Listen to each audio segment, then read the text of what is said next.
Car में बिल्कुल शांति बज रही थी, लेकिन अदिति को कहाँ मंजूर थी। अर्जुन ने सख्त लहजे के बावजूद अदिति ने अपने गुस्से को थोड़ा दबाकर बात को हल्का करने की कोशिश की। वह अब जानबूझकर अर्जुन को परेशान करने के मूड में थी। अदिति ने हंसी दबाते हुए कहा, अच्छा, आपकी बुआ के बारे में कुछ बताइए। कैसी हैं वो? वैसे देखने में भी क्या आप जैसे ही खड़ूस हैं? अर्जुन ने एक गहरी सांस ली। उसकी आंखों में अब भी गुस्सा झलक रहा था। उसने बिना उसकी ओर देखे ठंडी आवाज में कहा, मेरी बुआ बहुत ही पुराने ख्यालों की हैं, इसीलिए उनके सामने तुम्हें अपनी ये कैंची जैसी जुबान बंद करनी होगी और अपने सारे संस्कार पेश करने होंगे, वो भी अच्छे से। बड़ों का संस्कार अच्छे से आना चाहिए, वरना वो तुम्हारे साथ क्या करेंगी तुम सोच भी नहीं सकती। तुम्हारी जरा सी गलती उन्हें नागवारा गुजरेगी। अदिति ने भौहें चढ़ाते हुए तंज कसते हुए कहा, ओह, मतलब मुझे वहां जाकर फिर से गांव की तरह आदर्श बहू की तरह बिहेव करना होगा, है ना? और आपके संस्कार क्या वो उनमें भी संभाल करेंगी? अर्जुन ने उसकी बात पर अपनी सख्त नजरें उस पर से टिका दी और गंभीर स्वर में कहा, अदिति, ये कोई मजाक नहीं है। अगर तुमने वहां कोई तमाशा खड़ा किया तो मुझसे बुरा कोई नहीं मिलेगा। मेरी बुआ की इज्जत करना सीखो। और हाँ, ये भी याद रखना कि मैं तुम्हारे साथ वहां मजबूरी में जा रहा हूँ, इसलिए मुझे और परेशान करने की कोशिश भी मत करना। अदिति ने अपनी आंखें घुमाई और हाथ से ड्रामेटिक अंदाज में बालों को पीछे करते हुए बोली, ओह, तो अब मैं आपकी संस्कार वाली मूर्ति बन जाऊं, है ना? अच्छा, वैसे ये बताइए, आपकी बुआ क्या मेरे हर शब्द पर नजर रखती है या फिर मेरे कपड़ों पर भी? अर्जुन ने गुस्से से जवाब दिया, तुम्हारे हर शब्द और हरकत पर। और हाँ, तुम्हारी ये बेवजह की बहस करना अगर वहां हुआ तो वो तुम्हें अपने ही तरीके से सबक सिखा देंगी। तो बेहतर होगा कि तुम अपनी जबान और हरकतों पर लगाम लगा कर रखो। अदिति ने एक पल के लिए उसकी गंभीरता को महसूस किया और थोड़े संभलते हुए कहा, ठीक है, आपकी खड़ूस बुआ के लिए मैं भी मिस परफेक्ट बन जाऊंगी, लेकिन अगर उन्होंने मेरे संस्कारों पर कोई सवाल उठाया तो आप मुझे रोक नहीं पाएंगे। अर्जुन ने एक हल्की सख्त मुस्कान दी, लेकिन कुछ कहा नहीं। अदिति को उसकी मुस्कान किसी खतरे की घंटी में से कम नहीं लगी। जैसे ही अर्जुन और अदिति घर पहुंचे, माहौल में एक अजीब सी गंभीरता छा गई। हवाओं में अर्जुन की बुआ की कड़क मौजूदगी का असर साफ झलक रहा था। घर के बड़ी सी लॉन में नौकर चाकर पूरी पुश्तैनी से काम कर रहे थे और अंदर से बातचीत और सख्त निर्देशों की आवाज सुनाई दे रही थी। अर्जुन ने अदिति को गाड़ी से उतरने का इशारा किया। अदिति ने गुस्से से एक लंबी सांस भरी, और लेकिन वह जानती थी कि यह वक्त बहस करने का नहीं है। उसने अपनी कदम सावधानी से दरवाजे की ओर बढ़ाए। जैसे ही वे घर के अंदर पहुंचे, एक तेज सख्त आवाज ने दोनों को ठिठकने पर मजबूर कर दिया। अर्जुन, तुम समय पर आए हो। अर्जुन ने सीधा सर उठाकर सामने देखा तो वहां पर उनकी बुआ खड़ी हुई थी। सफेद सिल्क की साड़ी में, माथे पर बड़ी सी बिंदी और आंखों में ऐसा तेज था कि सामने वाला झुकने पर मजबूर हो जाए। उनकी कड़क मौजूदगी से ही घर का पूरा माहौल अनुशासन से भरा हुआ लग रहा था। बुआ जी ने अदिति को देखकर कड़क आवाज में कहा, और ये कौन है? अर्जुन ने अदिति की तरफ देखते हुए शांत लहजे में कहा, बुआ जी, ये अदिति है, मेरी पत्नी।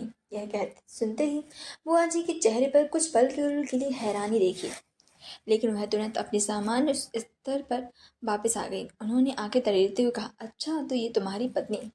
पहले क्यों नहीं बताया कि शादी कर दी है? मुझे बुलाने की भी जरूरत नहीं समझी, है ना? जिस पर विक्रम जी ने कहा, अरे कात्यायनी, बच्चों की क्लास लेना बंद करो, सब बहुत जल्दी हुआ था, बताने का टाइम ही नहीं मिला। जिस पर अदिति ने घबराते हुए हाथ जोड़कर कहा, नमस्ते बुआ जी। लेकिन बुआ जी की आंखें अदिति पर टिकी रहीं, जैसे उसे तोल रही हों। फिर उन्होंने सख्त लहजे में कहा, नमस्ते करने का तरीका थोड़ा और ठीक हो सकता था। संस्कारों की कमी तो नहीं होनी चाहिए। अर्जुन, मुझे उम्मीद है तुम्हारी पत्नी मेरे स्टैंडर्ड पर खरी उतरेगी। और हाँ, यहाँ कोई गलती नहीं चलती, ये बात तो समझ लो।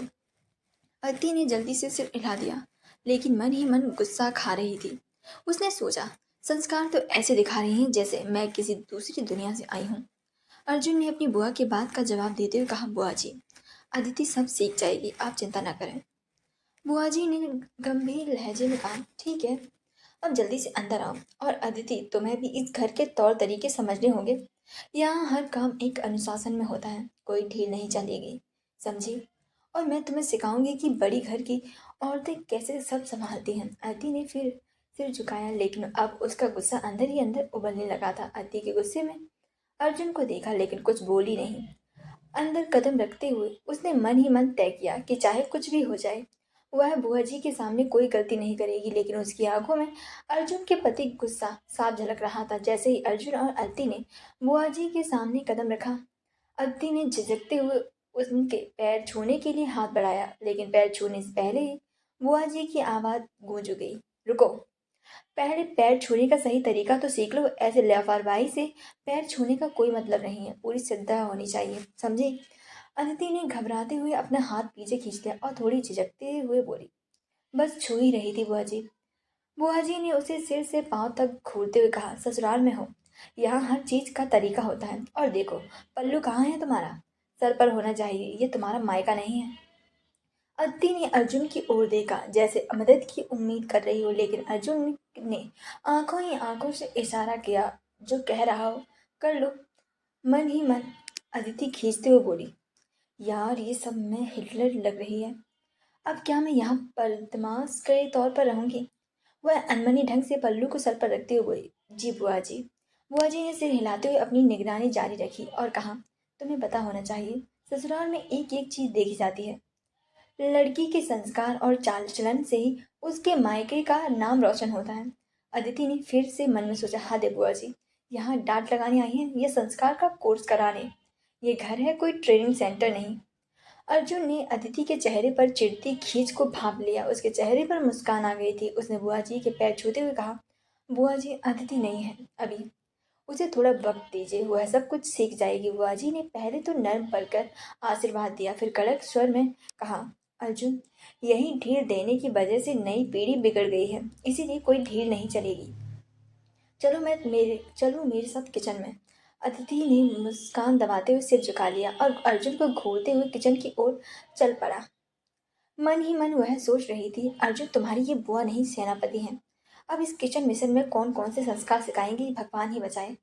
लेकिन उसकी हवा टाइट होने लगी थी, क्योंकि उसे कुछ आता तो नहीं था। वहीं अदिति ने दादाजी की मदद के लिए देखा, जिस पर दादाजी ने सिर घुमा लिया। यह देखकर अदिति हैरानी से दादू को देखने लगी और मन ही मन कहा, दादू ये आपने अच्छा नहीं किया। शाम होते ही पार्टी बदल दी।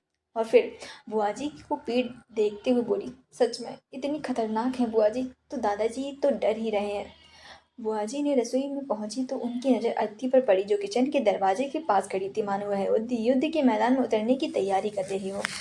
बुआ जी ने सख्त लहजे में कहा, बहू चलो आज का खाना तुम बनाओगी। ससुराल की रसोई में पहली बार खाना बनाना बड़ा शुभ होता है। अदिति के होश उड़ गए। उसने घबराते हुए अर्जुन की ओर देखा, जो किचन के बाहर हॉल के सोफे में बैठा हुआ ये सब तमाशा देखने में व्यस्त था। अदिति ने मन ही मन कहा, क्या ही शुभ होगा बुआ जी, मुझे तो चाय बनाना भी ढंग से नहीं आता और खाने की बोल रही हैं। ये बुआ जी आज मेरी इज्जत का कचूमर बनाकर ही दम लेगी। वह घबराते हुए बोली, जी बुआ जी, क्या बनाना है? बुआ जी ने गंभीर आवाज में कहा, खाने में दाल रोटी पनीर चावल और मिठाई बनाओ। और हाँ, याद रखना सब कुछ ऐसा हो कि खाने वाले उंगलियां चबाते रह जाएं। अर्जुन को मसालेदार खाना पसंद है। अदिति ने नकली मुस्कान के साथ सिर हिला दिया, लेकिन अंदर ही अंदर पसीना पसीना हो गई। उसने मन ही मन सोचा, मुझे मसालों का नाम तक नहीं पता, और ये लोग यहाँ मुझसे पूरी दावत की उम्मीद कर रहे हैं। महादेव आज बचा लो। उसने जल्दी जल्दी यूट्यूब खोलने की कोशिश की, लेकिन तभी बुआ जी की तेज आवाज आई, अरे फोन क्यों देख रही हो? दाल बनाने में फोन की क्या जरूरत? आंटी ने फोन छुपाते हुए कहा, बस एक रेसिपी चेक कर रही थी बुआ जी। बुआ जी ने एक गहरी सांस ली और कहा, बहू ये सब रेसिपी देखकर नहीं होता, ये तो दिल से बनता है। चलो बनाना स्टार्ट करो, हम बाहर हैं। 1 घंटे में सब कुछ तैयार हो जाना चाहिए। यह सुनकर अदिति ने खुशी खुशी उन्हें जाने को बोल दिया। फिर उसने जल्दी से रेसिपी निकाली और जैसे तैसे दाल को कुकर में डाल दिया और धीमी आंच पर रख दिया। लेकिन मसाले डालने का वक्त आया तो उसकी हालत खराब हो गई। उसने अर्जुन को किचन के दरवाजे पर खड़ा देखकर इशारे में मदद मांगी, लेकिन अर्जुन ने मुस्कुराते हुए आंखें घुमाई और वहां से चलता बना। यह देखकर अदिति ने मन ही मन कहा, ये अर्जुन तो दुश्मन निकला, मदद के बजाय यहाँ तमाशा देख रहा है। महादेव सारी बदले लूंगी अब बाद में, अभी मुझे सब्र दो। सब सब्जी बनाने की बारी थी। तो अति ने गलती से नमक की जगह चीनी डाल दी। उसने जल्दी में गलती सुधारने की कोशिश की, लेकिन तभी बुआ जी ने कदम रखा। अति ने हड़बड़ाकर फोन बंद कर दिया, जिस पर बुआ जी ने पैनी नजरों से कुछ चुप नहीं सकता था। उन्होंने घूरते हुए कहा, बहू ये सब्जी की खुशबू क्यों अलग आ रही है? तुमने इसमें कुछ गड़बड़ की है तो नहीं है?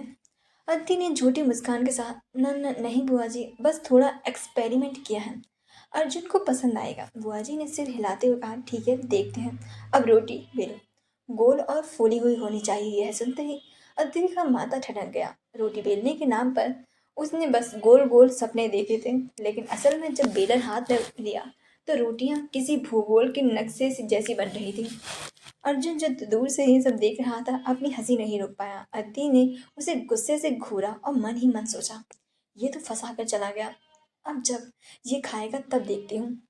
बुआ जी ने किचन में आते ही जैसे ही थोड़ा माहौल शांत हुआ, वह अपनी फोन में खो गई। किसी फोन कॉल या मैसेज के बीच बुआ जी ने किचन में थोड़ा सा समय निकाला और अदिति को अकेला छोड़ दिया। बुआ जी ने फोन में खोकर कहा, अरे इस बार का मैच तो शानदार था, वाह।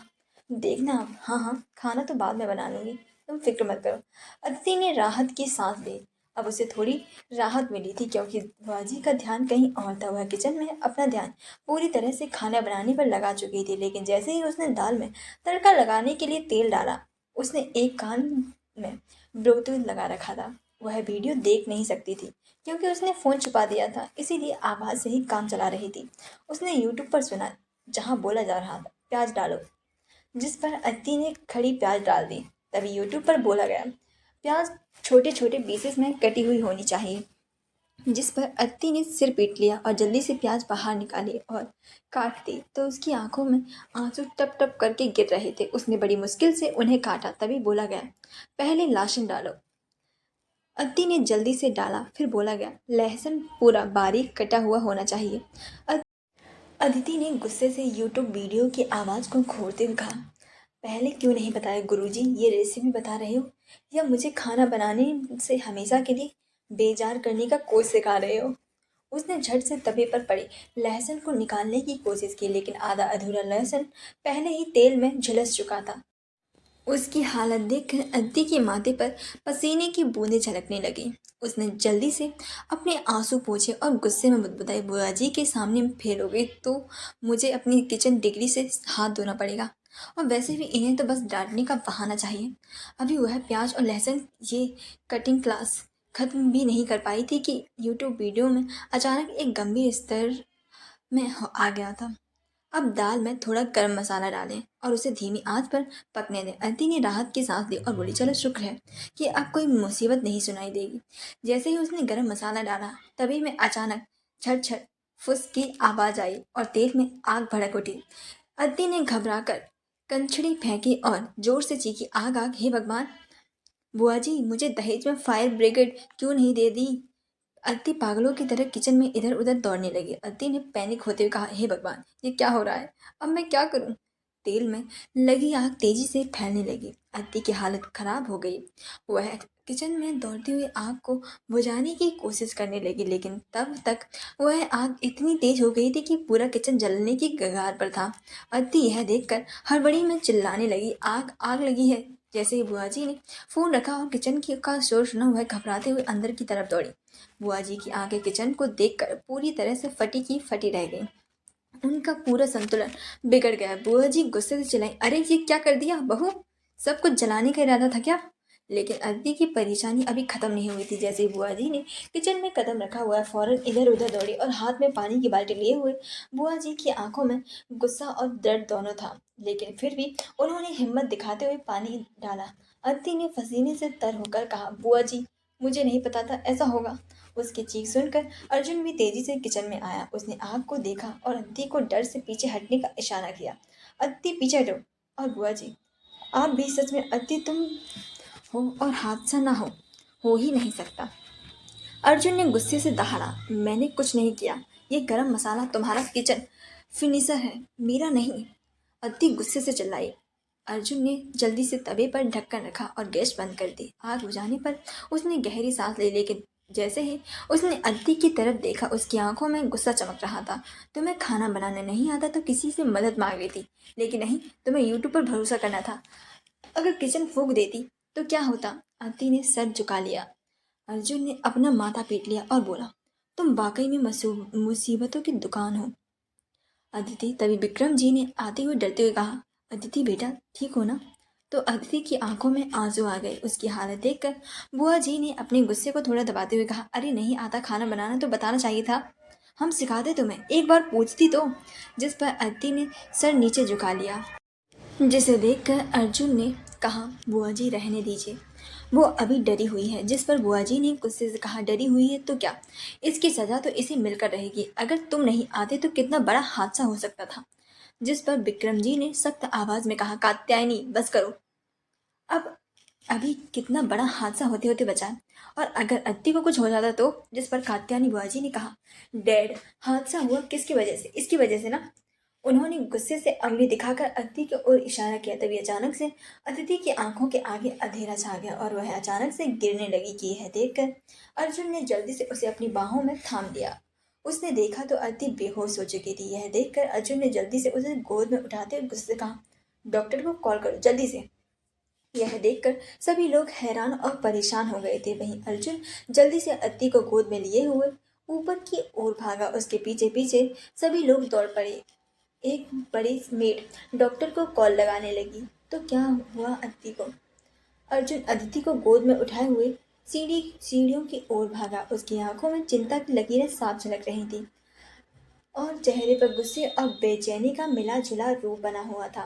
कात्यायनी बुआ जी और विक्रम जी भी उसके पीछे पीछे भागते हुए आए, जबकि मेड फोन पर डॉक्टर को कॉल कर रही थी। जैसे ही अर्जुन ने अदिति को कमरे में लिटाया, उसने तेजी से पानी लाने का इशारा किया। उसके हाथ कांप रहे थे, लेकिन उसकी नजर अदिति के चेहरे पर टिकी हुई थी। अदिति सुन रही हो, प्लीज आंखें खोलो, अर्जुन ने गंभीर स्वर में कहा। कात्यायनी बुआ जी कमरे में आते हुए खड़ी थी, लेकिन उनकी आंखों में भी चिंता साफ दिखाई दे रही थी। उन्होंने धीमे स्वर में कहा, डैड मुझे नहीं पता था कि बात इतनी बढ़ जाएगी। मैंने मैंने बस उसे थोड़ा अनुशासन सिखाने की कोशिश की।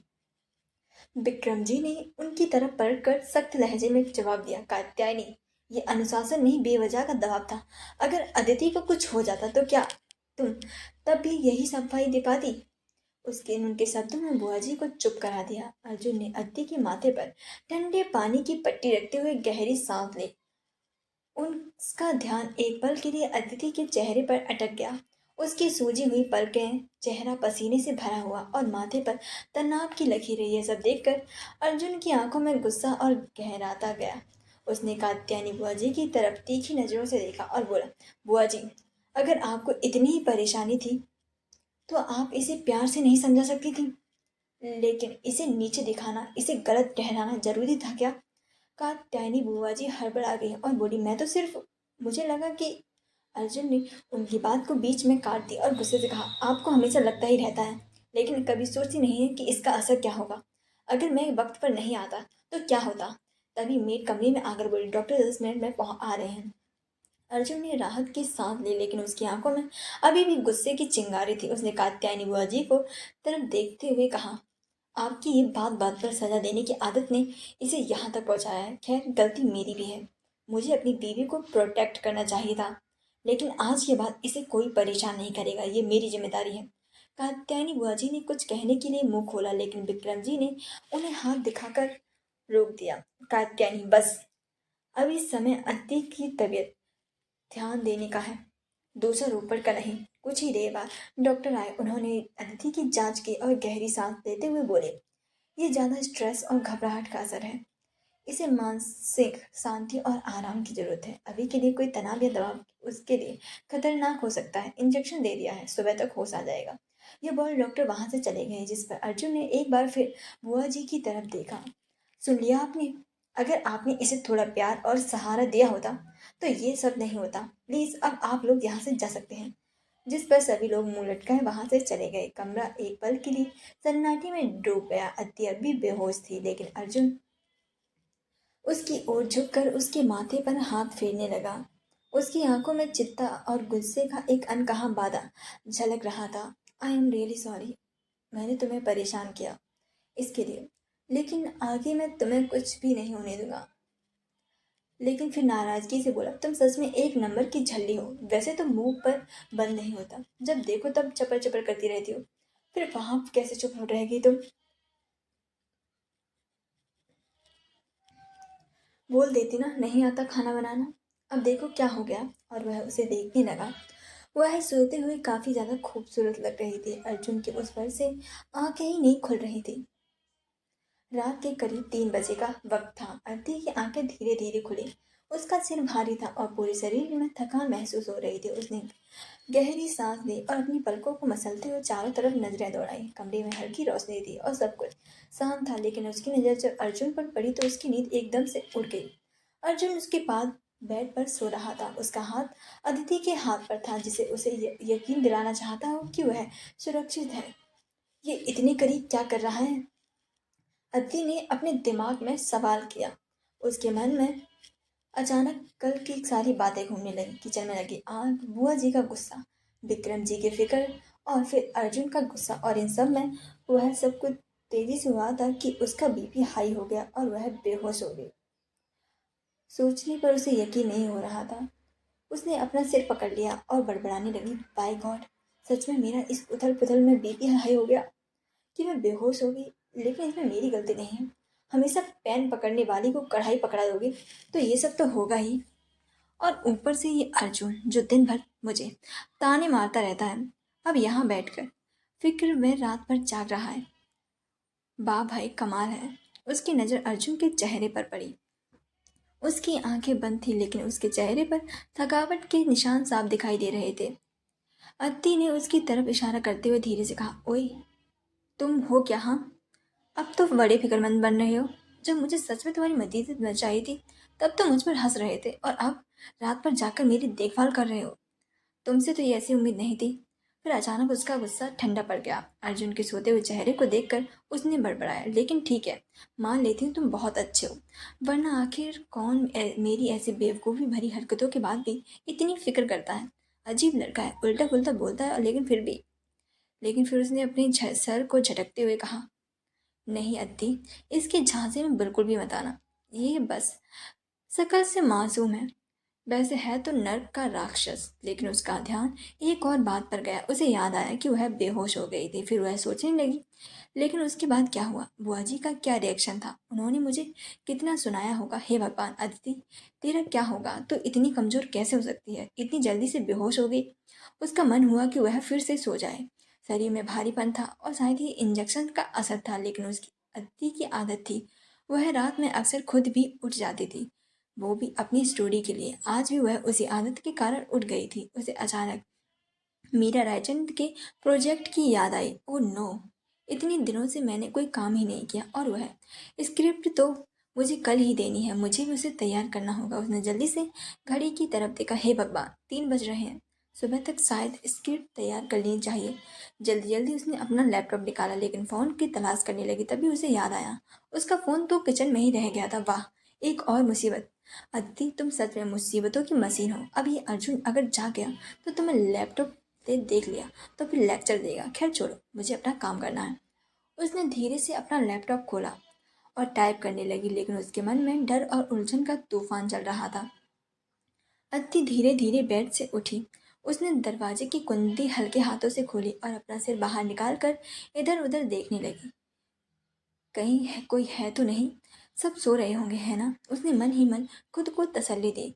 फिर चुपचाप दबे पांव चलते हुए किचन की ओर बढ़ी। वहां जाकर उसने जल्दी से अपना फोन उठाया और कमरे से बाहर की ओर जाने लगी, लेकिन तभी धप धप किचन के दरवाजे पर एक छाया देखकर उसकी सांसें रुक गईं। जब उसकी नजरें ऊपर उठाई तो सामने बुआ जी खड़ी थी, हाथ में पानी का गिलास लिए। अद्दी का चेहरा फक पड़ गया। हे भगवान, बुआ जी, अब तो मेरी खैर नहीं है। अब तो ये मुझे कच्चा चबा जाएंगी। उसके पैर कांपने लगे। उसने घबराकर मन ही मन कहा, अदिति तू खत्म है। अब तेरा किचन केस से शुरू हुआ मामला चप्पल केस तक पहुंच जाएगा।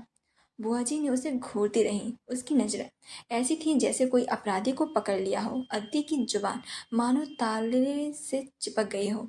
वह कुछ भी बोलने की हिम्मत ही नहीं जुटा पा रही थी, लेकिन बुआ जी ने उसे कुछ कहने के बजाय चुपचाप किचन से कदम रखा। अदिति को यकीन ही नहीं हुआ। वह वहीं पर जड़ बनकर खड़ी रही जब बुआ जी ने उसे क्रॉस किया और बिना कुछ कहे पानी का गिलास भरने लगे। अदिति ने राहत की सांस ली। उसने तेजी से अपनी रूम की ओर दौड़ लगाई। जैसे ही वह कमरे में पहुंची उसने दरवाजा बंद किया और बेड पर गिरते हुए बुदबुदाई, थैंक गॉड, आज तो बच गई। लेकिन बुआ जी इतनी शांत क्यों थी?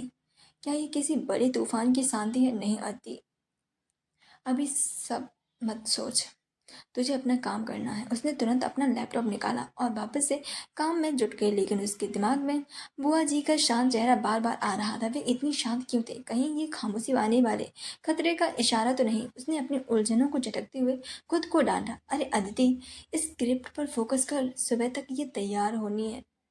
उसने गहरी सांस ली, टाइपिंग शुरू की और अपनी सोच का काम पर केंद्रित करने की कोशिश की, लेकिन बुआ जी की निगाहें उसे अभी भी अंदर ही अंदर झकझोर रही थी। रात के करीब 4 बजे अदिति अपने लैपटॉप पर काम कर रही थी। कमरे में एक गहरी खामोशी पसरी थी। अचानक सिसकियों की धीमी आवाज ने उसकी तंद्रा तोड़ी। उसने चौंक कर अपने आसपास देखा। उसकी नज़र अर्जुन पर पड़ी तो गहरी नींद में लग रहा था, लेकिन जब अदिति ने करीब जाकर ध्यान से देखा तो उसकी आंखों से आंसू बह रहे थे। उसे उसका भीग चेहरा पसीने से भीगा हुआ था और वह बेचैनी से करवटें बदल रहा था। यह देखकर अदिति का दिल तेजी से धड़कने लगा। उसे कुछ समझ नहीं आया। वह जल्दी से अर्जुन के पास गई और उसे हिलाते हुए बोली, अर्जुन, क्या हुआ? वह फुसफुसाई। उसकी आवाज़ में हल्का डर था। वह अर्जुन के पास झुकी और उसके माथे पर हाथ रखा। उसकी त्वचा गर्म थी। अर्जुन के चेहरे पर दर्द और बेचैनी के भाव देखकर अदिति का दिल सिकुड़ने लगा। उसने जल्दी से उसके बालों पर हाथ फेरते हुए कांपती हुई आवाज में कहा, शांत हो जाओ अर्जुन, मैं यही हूँ, कुछ नहीं हुआ, शांत हो जाओ। क्या हो रहा है तुम्हें? तुम सही हो ना?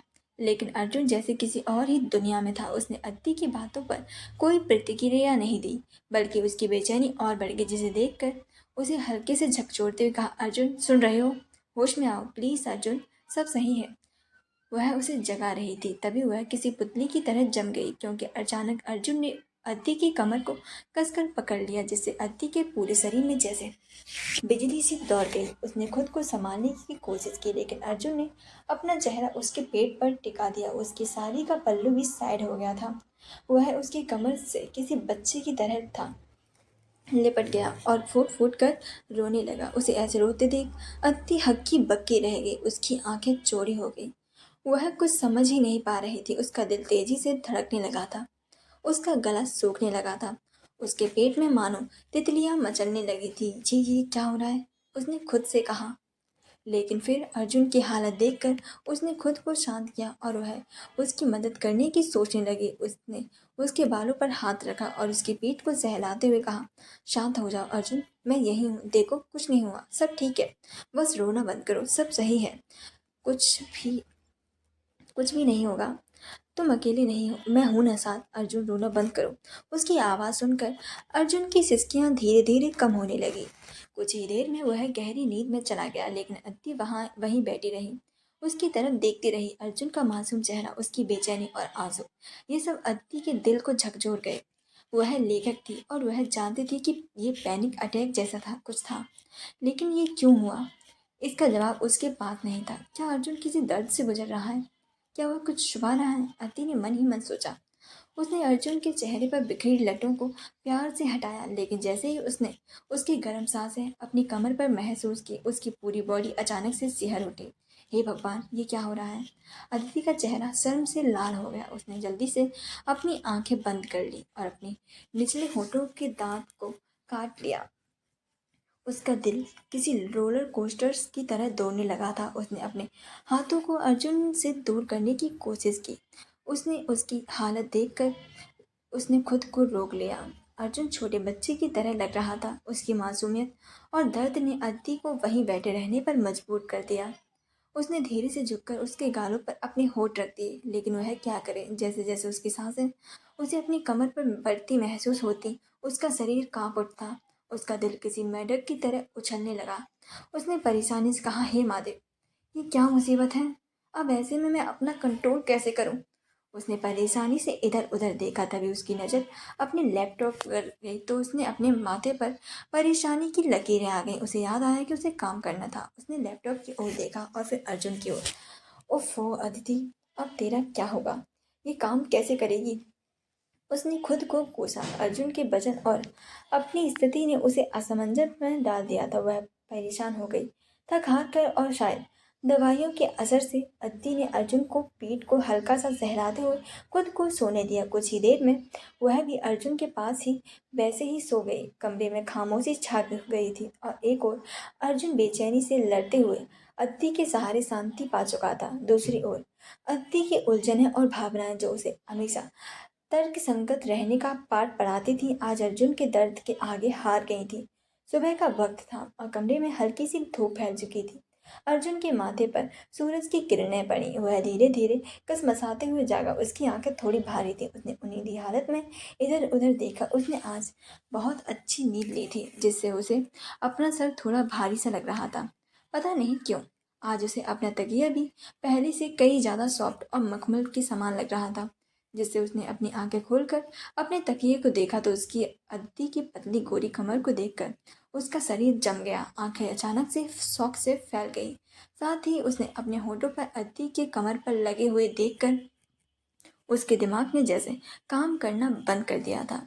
अर्जुन खुद को अदिति की कमर पर देखकर हैरान हो गया था, लेकिन जैसे ही उसकी नज़र अद्दी पर गई उसका दिमाग एक झटके से पूरी तरह जाग गया। ये क्या? ओ गॉड, सीरियसली? उसने खुद से फुसफुसाते हुए कहा। अर्जुन का चेहरा अद्दी की नंगी कमर पर टिका हुआ था। उसकी सांसें तेज हो गईं। उसका दिल तेजी से धड़कने लगा था। उसकी आंखें हैरानी से उसे देखने लगी थीं। मैं यहाँ कैसे? वह सोचने लगा। उसके दिमाग में जैसे सारे तार एक झटके से हिलने लगे। उसकी हालत ऐसी थी जैसे किसी ने ठंडे पानी से नहला दिया हो। वह पत्थर की मूर्ति की तरह जम गया था। न आगे हो सकता था न पीछे। उसने धीरे धीरे अपनी नजरें अद्दी की ओर उठाई। वह बेड के किनारे सिर टिकाए गहरी नींद में थी। उसके बाल उसके चेहरे पर बिखरे हुए थे और वह बिल्कुल शांत लग रही थी। उसने अपने गले के घूंट को नीचे उतारते हुए कहा, "व्हाट द हेल? क्या मैं पागल हो गया हूँ? मैं इसके ऊपर क्या कर रहा हूँ?" अर्जुन के दिमाग में अफसोस और डर की लहर दौड़ने लगी। लेकिन जब उसकी नज़र अद्दी की कमर पर पड़ी, जो कि इतनी पतले और गोरी और चिकनी थी कि अर्जुन का मन उसे छूने का करने लगा, खासकर उसकी कमर से थोड़े ऊपर बने हुए उस काले और छोटे से तिल को। उसकी सांसें भारी हो गईं। उसने खुद को संभालने की कोशिश की, लेकिन अद्दी की कमर को दिल उसे कंट्रोल खोने पर मजबूर कर रहा था। उसके होंठ कांपने लगे। उसने इसी कंपन में अदिति के दिल पर कब अपने होंठ रख दिए उसे पता ही नहीं चला। वह उसके दिल को चूमते हुए शक करने लगा था। अर्जुन का दिल तेजी से धड़क रहा था और वो उसकी सांसें भारी हो रही थी। उसने अपने होठों से हल्के हल्के अदिति की त्वचा को चूमते हुए महसूस किया जैसे वह किसी खजाने को छू रहा हो। अदिति की त्वचा की गर्मी और मुलायमियत उसे और भी ज्यादा मदहोश कर रही थी। उसने ना चाहते हुए भी अपने होठों से अद्दी की कमर को चूमना जारी रखा। वह अद्दी की शरीर में हल्की हलचल हुई। उसकी बॉडी अचानक से कांपने लगी थी। उसकी धड़कनें बदल बढ़ने लगी। उसके मुंह से हल्के से आह निकले। उसने धीरे धीरे अपनी आंखें खोलनी शुरू की। पहले उसे कुछ समझ नहीं आया, लेकिन जैसे ही उसने अर्जुन को अपनी कमर के पास झुका हुआ पाया, उसकी आंखें पूरी तरह से खुल गईं और वह कुछ बोलती कि अर्जुन ने उसके होठों पर अपने होठ रख दिए और वह उसे किस करने लगा। उसने अपने एक हाथ को अदिति के बालों के पीछे रख दिया और दूसरा हाथ उसकी पतली चिकनी कमर पर लपेट लिया और उसे डीपली और सॉफ्टली किस करने लगा और उसके ऊपर और लोअर लिप को चूमता हुआ काट रहा था। वहीं बेचारी अद्दी शौक से आंखें खोले हैरानी से अर्जुन को देख रही थी, लेकिन अर्जुन इतनी शिद्दत से उसे किस कर रहा था कि अद्दी भी बहकने लगी थी। उसके हाथ खुद ब खुद उसके गले में पहुंच गए और वह भी उसे किस करने लगी थी। दोनों की सांसें तेज हो गई और दोनों ही एक दूसरे को अग्रेसिवली किस कर रही थी। वहीं अर्जुन ने अद्दी की कमर से पकड़कर उसे अपनी गोद में बैठा लिया और उसके लिप से उसके गले पर किस करने लगा और उसके साड़ी के पल्लू को सरकाने लगा। उसके हर किस से अदिति के हाथ उसके कपड़ों पर कसते जा रहे थे। उसके मुंह से सिसकियां निकल रही थी। वहीं अर्जुन ने उसके गले से उसके कॉलर बोन पर किस करने लगा, उसके कमर को सहलाते हुए। अदिति जैसे उसके हर किस में पूरी तरह से पिघलती जा रही थी। वहीं अर्जुन ने उसके कॉलर बोन से उसके गले पर अपनी जीभ चलाई और उसके कान पर हल्का सा वाइट कर दिया, जिससे अदिति उससे और ज्यादा सिमट गई। वहीं अर्जुन अब उसके गले से कॉलर बोन और कॉलर बोन से नीचे सीने पर चूमने लगा। उसका मन ये सब करने के लिए मना कर रहा था, लेकिन उसकी भावनाएं उसके ऊपर हावी हो रही थी। वह उसके ब्लाउज की डोर को खोलने लगा था, तभी उसकी डोर पर नोक हुआ, जिससे अचानक से दोनों अपने होश में आ गए। जैसे ही दोनों की नजरें एक दूसरे से मिली, दोनों के चेहरे शर्मिंदगी से लाल हो गए और दोनों ही नजरें चुराकर इधर उधर देखने लगे थे। वहीं अर्जुन को तो अपने अंदर इतना गिल्ट हो रहा था कि वह जल्दी से बेड से खड़ा हुआ और बाथरूम में जाते हुए बोला, sorry, I am really sorry. वहीं अदिति भी हक्की बक्की होकर बेड पर बैठी थी। तभी वे फिर से दस्तक हुई। उसने जल्दी से अपनी साड़ी अपने कंधे पर डालकर बोली, सॉरी, आ रही हूँ, एक मिनट। अद्दी ने जल्दी से अपनी साड़ी ठीक की और अपने बालों को थोड़ा संभालते हुए दरवाजा खोला तो दरवाजे पर मुरली लाल जी खड़े थे, साथ में ट्रे को पकड़े हुए जिसमें नाश्ते की खुशबू आ रही थी। अद्दी ने खुद को शांत दिखाने की कोशिश करते हुए दरवाजा खोला। मुरली लाल जी ने ट्रे अद्दी को थमाते हुए मुस्कान के साथ कहा, बिटिया, नाश्ता ले लो। और अर्जुन बाबा खड़े हो गए, खड़े नहीं हुए। उनके ऑफिस से काफ़ी सारे कॉल्स आ रहे हैं। और आप ठीक है ना? सुना कल रात आप बेहोश हो गई थी। मैं घर पर नहीं था उस वक्त। जिस पर अद्दी ने जबरन मुस्कुराते हुए धीमे और शांति से कहा, जी काका, मैं बिल्कुल ठीक हूँ, थैंक यू मुरलीलाल काका। और अर्जुन बाथरूम के अंदर ही निकलते ही मैं उसे बोल दूंगी। जिस पर मुरलीलाल जी ने सिर हिलाया और एक नज़र कमरे में भी न डाली और बोले, अच्छा तुम दोनों आराम से खा लो, कोई ज़रूरत हो तो बता देना। ये कहते हुए वह वहां से चले गए, लेकिन मन ही मन वह काफी ज्यादा खुश दिखाई दे रहे थे। उन्होंने मन ही मन कहा, बहुत जल्दी बड़े साहब की गोद में छोटे अर्जुन साहब खेल लेंगे। और वह खुशी से चले गए, लेकिन उनके कदमों की आहट दूर होते ही आरती का चेहरा गंभीर हो गया। उसने दरवाजा बंद किया और ट्रे को मेज पर रखा और गहरी सांस ली। उसका दिल अब भी तेजी से धड़क रहा था। उसने बाथरूम की तरफ देखा और फिर गुस्से से बोली, क्या कहा इसने? सॉरी? इसकी सॉरी का मैं अचार डालूंगी। हे भगवान, मैंने भी तो नहीं रोका, मैं भी तो बहक रही थी। साला सही में कॉन्ट्रैक्ट मैरिज की माँ बहन एक करती है। हमें तो कुछ समझ ही नहीं आ रहा है कि उसे डांटे या नहीं।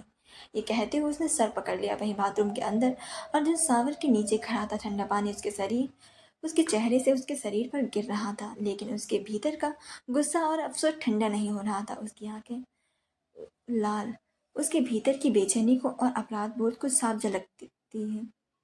उसने पानी की धार के नीचे अपने बालों को पीछे किया और खुद में बड़बड़ाई, ये मैं बार बार क्यों कर रहा हूँ? ये तीसरी बार है। मैं क्यों खुद पर कंट्रोल नहीं रख पाया? वह क्या सोच ही रही होगी? उसने मुझ पर भरोसा किया और मैंने उसे शर्मिंदा किया। छी, घिन आ रही है मुझे खुद से। उसके हाथ बाथरूम की दीवार पर लगे और उसने अपनी मुट्ठी कसकर भींच ली। उसकी सांसें भारी हो रही थी और गुस्सा उसके पूरे शरीर में उबाल मार रहा था। वह खुद पर चिल्ला पड़ा, तुम इतने कमजोर कैसे हो सकते हो अर्जुन? तुम्हें एक लड़की की भी इज्जत करनी चाहिए थी, उसके भरोसे का मान करना चाहिए था, लेकिन तुम इतने कैसे और कब गिर गए कि खुद का कंट्रोल खो दिया? सावर के नीचे खड़े खड़े उसने अपनी आंखें बंद की। वही पल याद करने लगा जब उसने अदिति की कमर को छूने का लालच किया था। उस पल के बारे में सोचते ही उसका दिल और तेजी से धड़कने लगा। उसका गुस्सा उसकी नसों में भर गया। उसने दीवार पर जोर से मुक्का दे मारा। बाहर अदिति ने ट्रे की तरफ देखा, लेकिन उसका मन नाश्ते को हाथ लगाने का नहीं हो रहा था। वह भाई अभी भी अर्जुन को बत्ताब को लेकर उलझन में थी। अर्जुन आखिर ये क्या था? प्यार है या फिर हवस का भूत सवार है? उसने अपने सिर झटका और खुद से कहा, नहीं, मुझे कुछ नहीं सोचना चाहिए। जो हुआ वह एक गलती थी, लेकिन ये क्यों हुआ यार? उसने गुस्से से सर पकड़ लिया और उसके भीतर का डर और शर्मिंदगी उसे परेशान कर रही थी। उसने ट्रे को एक तरफ खिसकाया और कमरे के बीच में खड़ी हो गई। तभी बाथरूम का दरवाजा खुला और अर्जुन बाहर निकला। उसकी आंखें लाल थी और चेहरा गंभीर। वह गीले बालों को तौलिए से पोंछता हुआ बाहर आया, लेकिन अदिति की ओर देखने की हिम्मत नहीं जुटा पाया। उसने सीधे नजरें जमीन पर रखते हुए कहा, मैं सच में माफ़ी चाहता हूँ। मुझे ऐसा नहीं करना चाहिए था। मुझे नहीं पता कि मैं ऐसा क्यों कर रहा हूँ। अदिति ने उसकी ओर देखा। उसे शर्टलेस देखकर और उसकी बॉडी देखकर तो उसकी बोलती बंद हो गई। वह उसके शब्दों पर गहरा अफसोस महसूस कर सकती थी, लेकिन वह खुद भी उलझन में थी, खासकर उसकी बॉडी को देखकर। उसके शरीर में गूस बम्स आने लगते थे, गला सूखने लगता था, उसकी जबान तक लड़खड़ाने लगती थी। उसने बड़ी मुश्किल से अपनी आंखें बंद की और गुस्से से चिल्लाते हुए बोली, तुम प्लीज माफी मांगने की जगह पहले शर्ट पहन सकते हो। सही में खा जाने का मन करता है, इतना ज्यादा हॉट लगते हो। हजारों तितलियां पेट में उड़ने लगती हैं और सेक्स करने का मन करता है। वहीं उसकी बात सुनकर अर्जुन उसे हैरानी से देख रहा था। वहीं अति ने खुद की ही बात पर सिर पीट लिया और जल्दी से खड़ी होते हुए बोली, अरे शर्ट पहनो यार, माफ कर दिया मैंने तुम्हें, कोई नाराज वाराज नहीं हूं मैं, इसलिए गिल्ट करना बंद करो। यह कहते हुए उसने जल्दी से बाथरूम में दौड़ लगा दी और मन में बोलते हुए कि सत्यानाश हो तेरा अत्ती, तू सच में पागल हो गई, सेक्स का भूत सवार है, ज्यादा हो गया है, इसीलिए उसके रेप करने के ही सपने देखती रहती है क्या। फिर दरवाजा जल्दी से बंद कर अपनी लंबी लंबी सांसें कंट्रोल करते हुए हाथ जोड़कर बोली, हे महादेव, कहाँ फंसा दिया है हमें आपने। सही में खुद ही कॉन्ट्रैक्ट मैरिज की शर्तें रखकर खुद ही उसकी इज्जत लूटने पर तुले हैं। पता नहीं इतने बड़े हफ्सी कब से बन गए हम। महादेव, सही में कुछ तो दया करिए अपने भक्त पर और ये भूत उतार दीजिए, वरना क्या रेपिस्ट बनाकर छोड़ेंगे।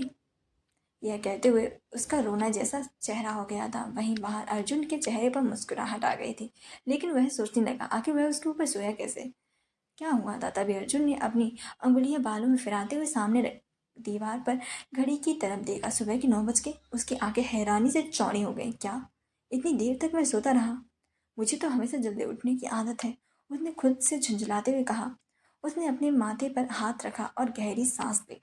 उसकी नींद इतनी गहरी और शांत थी कि उसे यकीन ही नहीं हो रहा था। लेकिन फिर अचानक उसका ध्यान अदिति की ओर गया। अदिति, अर्जुन के दिल में कुछ हलचल हुई। उसने महसूस किया कि अदिति की वजह से ही वह इतनी शांति से सो पाया था। उसके पास होने से ही उसे इतनी अच्छी नींद आई थी, वरना आज तक उसे अच्छी नींद नसीब ही नहीं हुई थी। ये क्या हो रहा है मुझे, मैं उसके बारे में इतना क्यों सोच रहा हूँ, उसने धीरे से खुद से कहा। वह अपनी जगह पर ठहर गया था और सारी बातों को याद करने लगा। उसके दिल में कसमकस थी। फिर उसकी नज़र दीवार पर टंगी हुई घड़ी पर गई तो अपने सामने अपना सर पकड़ लिया। उसे याद आया कि आज उसकी कंपनी में एक बहुत ही जरूरी मीटिंग थी और वह पहले ही काफी देर हो चुका था, जिससे वह जल्दी जल्दी तैयार होने लगा। उसने जल्दी से एक नोट लिखा और उसे अदिति के फोन के पास रख दिया। नोट में लिखा था, आज ऑफिस आने की कोई ज़रूरत नहीं है, तुम आराम करो और ज़्यादा उछल कूद मत करना, सिर्फ आराम करो। इसके बाद अर्जुन अपने बालों को ठीक करते हुए ऑफिस के लिए निकल गया। हॉल में पहुंचते ही उसने अपनी बुआ जी को देखा, जो कि अपनी सहेलियों से बातें कर रही थी, लेकिन वह अपना चेहरा बिल्कुल एक्सप्रेशन लेस किए हुए एक मिनट को अद्दी का ध्यान रखना और बोलकर वह वहां से चला गया। बुआ जी ने उसे जाते हुए देखा, लेकिन कुछ कहा नहीं। बुआ जी की एक सहेली ने कहा, सुना है अर्जुन ने शादी कर ली है, कौन है उसकी पत्नी और कैसी है, कहाँ की है, हमें भी तो उससे मिलवाओ, या फिर चांद की तरह छुपा कर रखने का इरादा है। जिस पर बुआ जी ने मुस्कुराते हुए कहा, नहीं फिर कभी, अभी उसकी तबीयत सही नहीं है, लेकिन बहुत जल्दी मिलेगी। जिस पर सभी ने मुंह उतर गए। वहीं एक ने कहा, वैसे कौन सी खुशनसीब है अर्जुन की पत्नी, वह तो कोई बड़ी सोशलाइट होगी ना। जिस पर बुआ जी ने कहा, नहीं बहुत बड़ी तो नहीं, लेकिन मशहूर राइटर जरूर है। जिस पर सभी लोग एक दूसरे को देखने लगे। उन्हें लगा था कि अर्जुन की पत्नी कोई मशहूर मॉडल, सिंगर या फिर बहुत बड़ी एक्टर होगी, या फिर किसी बड़े घर की बेटी। जिससे राइटर सुनकर सभी लोग हैरान थे। वहीं एक लेडी ने हंसते हुए कहा, राइटर, मशहूर राइटर तो आजकल बहुत बड़ी एज की हो गई है, कहीं अर्जुन ने किसी बूढ़ी औरत से शादी तो नहीं कर ली ना। ये सुनते ही सभी लोग हंसने लगे थे। वहीं बुआ जी ने गुस्से से कहा, शट अप मिस जिंदल, भूलिए मत, आप किसकी बहू का मजाक बनाने की सोच रही हैं। मल्होत्रा फैमिली की बहू है वो, अर्जुन मल्होत्रा की बीवी, और अर्जुन को तुम अच्छे से जानते हो। उसे अपनी चीज़ों पर किसी का भी कमेंट बर्दाश्त नहीं है, और मैं भी अपनी बहू की बेइज्जती को बर्दाश्त नहीं करूंगी। जिस पर सभी की हंसी बंद हो गई। वहीं मिस्टर जिंदल ने अपनी हंसी रोकते हुए कहा, बट मैं तो थोड़ा सा मजाक। जिस पर बुआ जी ने अपना हाथ दिखाकर उसे रोकते हुए कड़क आवाज में कहा, बस एक और शब्द मत कहिए मिसेस जिंदल, मजाक और बेइज्जती में फर्क होता है, और आपने तो हद कर दी है। बुआ जी की कड़क आवाज से पूरा कमरा शांत हो गया था। उनकी आंखों में गुस्सा और आवाज में ठहराव था। उन्होंने मिसेस जिंदल की तरफ उंगली उठाते हुए कहा, यहाँ अर्जुन मल्होत्रा की पत्नी के बारे में कुछ भी कहने से पहले अपनी हैसियत देखिए। वह एक राइटर है और अपने काम से नाम कमाया है। मॉडल हो, सिंगर हो या फिर कोई और, इंसान की काबिलियत उसके पेशे से नहीं उसके किरदार से तय होती है। और मैं आपको बता दूं, हमारी बहू पर सवाल उठाना आपके कद से बहुत ऊंची बात है। मिसेस जिंदल ने अपनी होठ काटते हुए एक नज़र इधर उधर डाली। बाकी सभी भी महिलाएं झेप कर चुप हो गई थी। बुआ जी ने भी उनकी चुप्पी को भांपते हुए कहा, और एक बात और ध्यान से सुन लीजिए, अर्जुन को अपनी चीजों पर किसी का हस्तक्षेप बर्दाश्त नहीं है। अगर उसे पता चला कि यहाँ पर उसकी पत्नी का मजाक बनाया गया है तो आप सबका वह क्या करेगा, इसके बारे में आप सोच भी नहीं सकती। आपको जवाब देना मुश्किल हो जाएगा। अब बेहतर होगा कि आप लोग अपनी जुबान पर लगाम लगाएं। कमरे में ऐसा सन्नाटा छा गया कि सुई गिरने की आवाज भी सुनाई दे जाती। मिसेस जिंदल ने जल्दी से अपनी हंसी को छुपाते हुए कहा, सॉरी कात्यायनी, मेरा इरादा बुरा नहीं था, बस हल्का फुल्का मजाक था। बुआ जी ने तीखी नजरों से उसकी ओर देखा और ठंडे लहजे में कहा, अगली बार हल्का फुल्का मजाक करने से पहले याद कर रखिएगा कि आप हमारी मल्होत्रा फैमिली की बहू का सवाल उठा रहे हैं और कोई बहस नहीं। आप यहाँ से जा सकती हैं, प्लीज लीव। यह सुनकर बाकी महिलाओं ने तुरंत सिर हिला दिया और बात बदलने लगी। वहीं मिस जिंदल को अपनी बेइज्जती सहन नहीं हुई और वह गुस्से से पैर पटकती हुई वहां से चली गई। वहीं बुआ जी ने गर्व से अपनी साड़ी का पल्लू ठीक किया और कुर्सी पर वापस बैठ गई। उनकी दृढ़ता अपनी बहू के लिए उनकी ललक ने सबका मुंह बंद कर दिया था। वहीं अदिति बाथरूम में से बाहर आई और उसकी नजर घड़ी पर पड़ते हुए बुरी तरीके से घबरा गई। हे राम, 10 बज चुके हैं, आज तो मेरी छुट्टी पक्की है, अदिति ने माथा पकड़ते हुए कहा। वह जल्दी से तैयार हो हुई और अपना लैपटॉप और फोन उठाते ही जाने वाली थी कि उसकी नज़र फोन के पास रखे नोट पर गई। नोट पढ़ते ही उसने चेहरे पर एक हल्की सी मुस्कान आ गई। अर्जुन ने उसे ऑफिस न आने और आराम करने के लिए कहा था। कि अर्जुन, हे महादेव, इस आदमी का मैं क्या करूं? कभी सीधे मुंह बात नहीं करता और कभी इतना ख्याल रखता है कि समझ नहीं आता इसे प्यार करूं या गुस्सा। पता नहीं कभी खड़ूस को कभी इतना अच्छा कैसे बन सकता है। सही में यार, अब इतनी अच्छी बॉडी पर मेरी जैसी लड़कियां मरे भी ना तो लानत है मुझे खुद पर। अति ने खुद पर बड़बड़ाया और नोट पढ़ने के बाद अति ने सोचा कि थोड़ा और आराम कर लिया जाए। उसका सिर अभी भी भारी था और थकावट पूरी तरह से उतरी नहीं थी। उसने नाश्ता किया और वापस से बिस्तर पर वापस लेटते हुए फिर से सो गई। दोपहर के 2 बजे अचानक दरवाजे पर दस्तक हुई। दस्तक सुनकर अत्ती ने आंखें खोली और उसने बिना उठे ही आंखें बंद किए पूछा, कौन है? बाहर से बुआ जी की सख्त आवाज आई, हम है बहू रानी, दोपहर के 2 बज चुके हैं, खड़ी हो जाओगी या फिर पूरे दिन सोने का इरादा है? यह सुनते ही अद्दी का होश उड़ गए। वह तुरंत उठकर बैठ गई। उसने अपने बाल और कपड़े ठीक करते हुए बोली, हे भगवान, आज तो बुआ जी कच्चा चबा जाएंगी। ये हॉरर पार्ट तो मेरे दिमाग से निकल ही गया था।